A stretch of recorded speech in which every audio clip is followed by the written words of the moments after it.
Hey everyone, this is Ben, and today we've got a very special video for you and a great guest, John Fisher.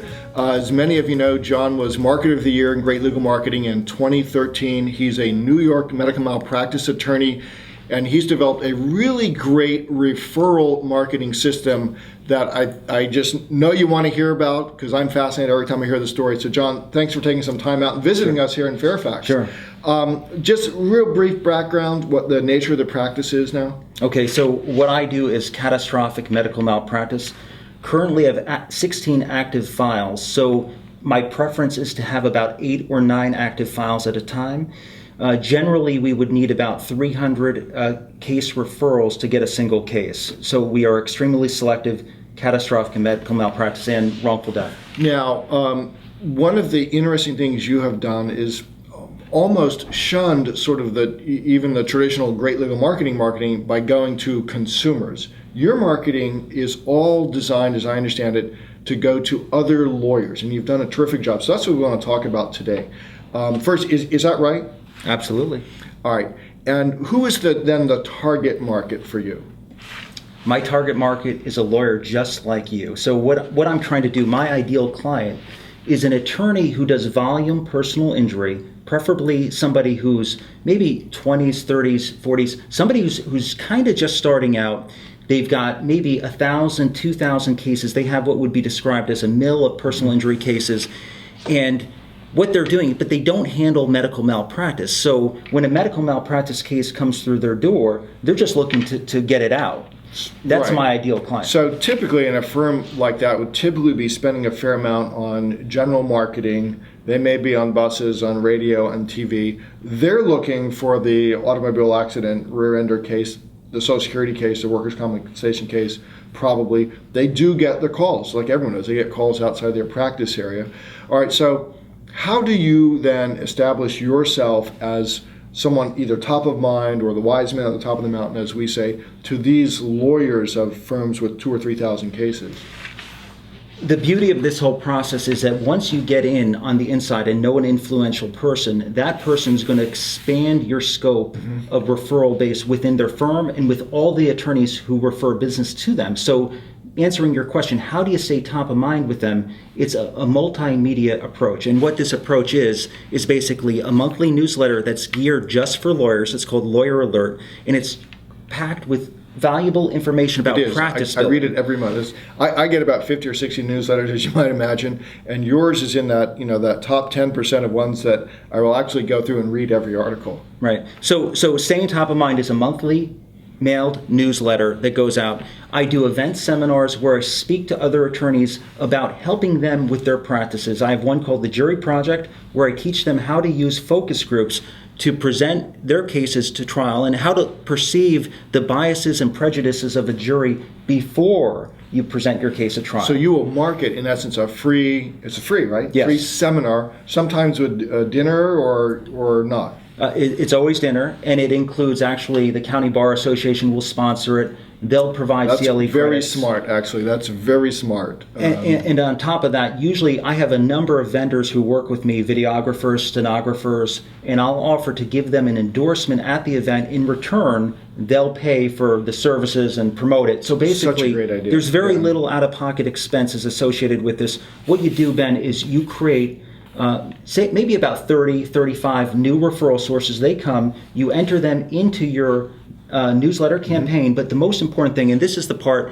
that everybody messes up, is that you got to follow up with these people. So if you just have an event and you exchange business cards and that's it, it's worthless. And that's what most people do. Yeah, that's worthless. What you do at this point is you pick the highest value target referral sources in this group, and then you have lunch with them. You meet with them. You develop a personal one-on-one relationship. Everything is about relationships. Once you develop that relationship, they say, well, this guy, Fisher, he's not bad. I could refer some business to him. They refer business. They see the quality of the work that I do, and then I develop not just one new referral relationship. That guy's going to be an evangelist for his whole firm and everybody he knows. One thing I can tell you is there's a firm in New York that's the biggest personal injury law firm that doesn't do medical malpractice. I made a connection at a speaking event with their founder. He saw this and he was like, oh, this is great. And now all of a sudden, from the 70 lawyers in his practice, I'm getting medical malpractice referrals from all of them. And every lawyer in state and out of New York who refers business to this firm, and it's a huge firm, they're all coming to me with the medical malpractice cases. So just one connection. This is what I call the Bernie Madoff lesson. Right. One connection is all it takes. Right. So one of the reasons that people don't refer, that lawyers don't refer to other lawyers, is that they're afraid the client won't be taken care of and that there won't be a great communication between the referring lawyer and the referred to lawyer. How does your firm make the lawyer comfortable about all that? And more importantly, how do they make the client really comfortable about the referral? So, okay, I'm not so much worried about the client. I'm worried about the real client is you, the attorney. That's who I'm really worried about. The client's going to be fine the whole time. Even if I mess up, they're going to be fine. But here's the thing. Gary Keller's book, The One Thing, he said, what is the one thing you could do that would make everything else either unnecessary or easier? And the one thing for me is when you refer a case to me, you're going to get feedback immediately, either by a letter or an email with a summary of my evaluation of the case, my overview of the records, and everything. And that's going to take me maybe 2 hours, 3 hours, but it's worth every penny because you see that and you may say, well, this stinks that Fisher didn't want my case, but look at this great analysis. Now you can go back to your client and say, I look like a star to this client because I'm feeding this valuable information that I didn't otherwise know, and I look good to the client. So I'm building equity with you in our relationship. All different ways. You actually had an event on a boat cruise last year. So the event was open to everybody. Now, the attorneys, referral partners, clients, and I couldn't believe how well this was received by my clients. I invited them, and they're like, we never thought that you would invite us to something like this. They loved it. They brought their family. Well, you marketed. I mean, I got the marketing pieces because I'm on your list, and then I think you got rained out or winded out or something the first time. It was just a really cool thing. I mean, you take the marketing of the referral practice very, very seriously. I mean, you do all the steps that we would do to a consumer, you're really doing to these other lawyers. Well, just so you know, I have an accountability coach in Long Beach, California. He and I we spoke today at 11 o'clock. And it's so funny. When people approach me with stuff that's not business to business, lawyer to lawyer, he and I will talk about it. For example, there was a local county magazine that came to me and said, we're going to give you the back page of our magazine. I said, great, I'll take it.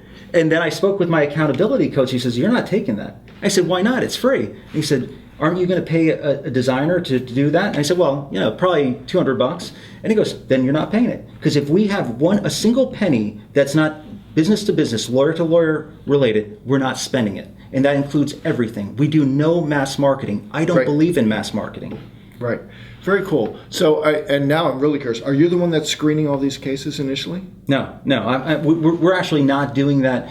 We have a firm in Nashville, Tennessee called Legal Intake Professionals.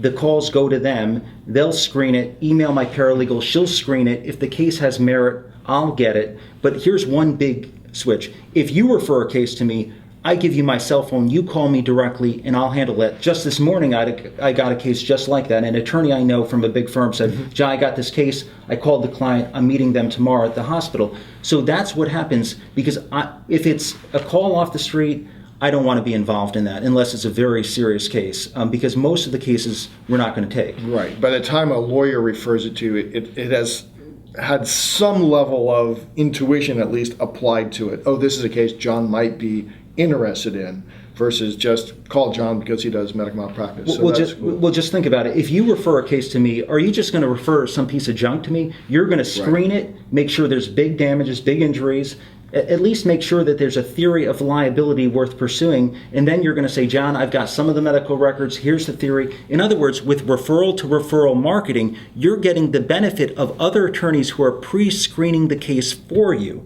So by the time it comes to you, there's already a significant chance it's going to have merit. And to me, that's 100 times better than mass marketing, where people want to sue the Martians for, turning off their TV or something like that. We're recording this. It's early in 2014. What are some of the ideas you have in the pipeline that you actually haven't implemented yet? What I'm doing right now is a coaching program for young, and not just young, but ideally between 25, 35, and age 40, attorneys who are just starting out. It's called ultimateinjurylaw.com. Brilliant idea. Listen to this. And this is basically a mentoring program. So it's not so much just marketing. This is really, how do you build your practice? What steps do you need to actually start getting clients? Because the problem is, when we went to law school, nobody taught us how to get cases, how to develop business. I was clueless. I was clueless as of just recently, years ago, okay? So what I decided to do was help lawyers not just get cases. What do you do when you have them? How do you manage the cases? Nuts and bolts. And the best way to start is the book, The Power of a System. So that's cool. And I've seen some of your early business plans and marketing pieces for that. Of course, we'll be here ready to help you march that. John, thanks for coming. The author of The Power of a System. Go to the JLM web store if you haven't read John's book yet. You can get it there. We'll throw in a couple of free bonuses. And again, thanks for spending some time with us Thank you. today. Appreciate it.